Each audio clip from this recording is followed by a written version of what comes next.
Hello, my name is Bobby Warren, and today I want to talk to you about something that's very important to me and will become increasingly important to you as you get older.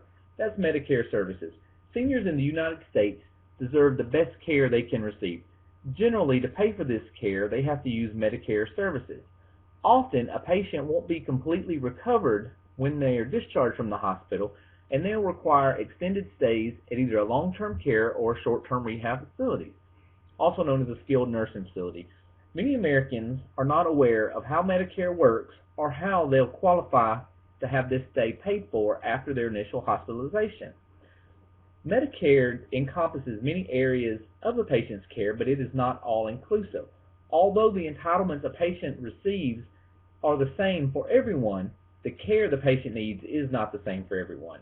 Medicare needs to be amended so that the care a patient receives reflects their condition. I'm going to convince you to write Congress or sign a petition to implement the changes to Medicare so patients have more choice in the care they receive and the options while they're staying at a long-term care or short-term rehab facility. Now that we've talked about Medicare a little bit, let's talk about how a patient qualifies for Medicare. First, a patient needs to be eligible for Medicare services. As I said, that generally includes the patient being over 65 years of age, but there are some caveats to that that will allow a patient to be on Medicare before age 65. Next, a patient needs to have a qualifying hospital stay to qualify for stay in a long-term care, short-term rehab facility. A qualifying stay includes 3 midnight stays per Medicare.gov. A 3 midnight stay would be midnight for 1, 2, and then 3 days. After they've accomplished this, then a patient can go to a short-term rehab or long-term care facility if necessary. Now that you know how a patient qualifies for Medicare, let's talk about how the skilled nursing facility gets their reimbursement. Once a patient enters into a nursing home, the nursing home has to do assessments for the patient. They're called minimum data set or MDS assessments. These assessments determine how much reimbursement the facility gets for the patient's stay. The assessments have about 300 areas that's covered, and then from these questions on the assessment, the patient gets what's called a Resource Utilization Guide score. The Resource Utilization Guide, or RUG score, determines how much reimbursement the patient will get by putting them into a category. There's 9 categories and 56 different subcategories that a patient can go into.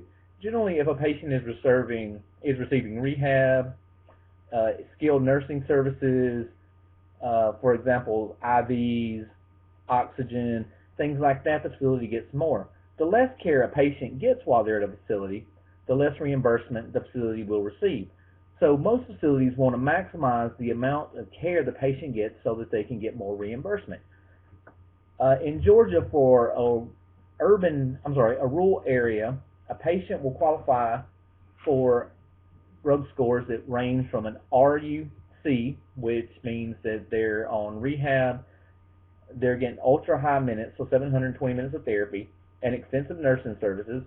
And generally for a patient like this, they'll receive about $799 a day.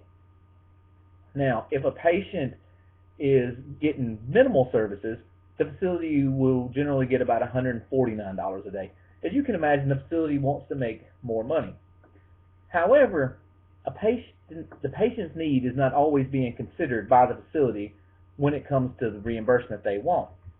So now that we've talked about how a patient qualifies for Medicare, how the facility gets their reimbursement, let's talk about some of the problems with the patient's stay.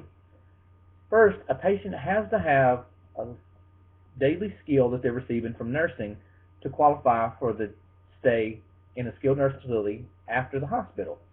If a patient doesn't qualify for this, then they don't get that extended stay. Now, the problem with this is that sometimes patients just aren't rehabable. For example, if you get a 100-year-old patient with a terminal condition that really just wants to expire, the facility can't do anything for them unless they're receiving therapy or skilled daily nursing service. This isn't really fair to the patient. A lot of times the patient has no choice in what they do, and because the families have little income or no other way to take care of the patient will be somewhat forced to participate in therapy for a limited amount of time while they're using their Medicare Part A services. This isn't fair to the patient. And I believe that Medicare needs to be amended so that the patient will have some options as to how their Medicare time is spent in a skilled nursing facility. I believe that this will save Medicare money by a patient that doesn't need rehab having to pay less reimbursement, and it better serves the patient by the patient getting the needs that reflect their actual care. Now, change is slow. We know this. And the skilled nursing facilities are going to fight because they want as much money as they can get while a patient's there. And government seems to not want to allow patients just to go to skilled nursing facilities to pass away. They are inclined to make a patient want to receive therapy or some service, but it should be the patient's right as to what skills they receive and what they're going to do while they're there. It's not that at the moment, and that's why I believe it is up to us as individuals to make a difference.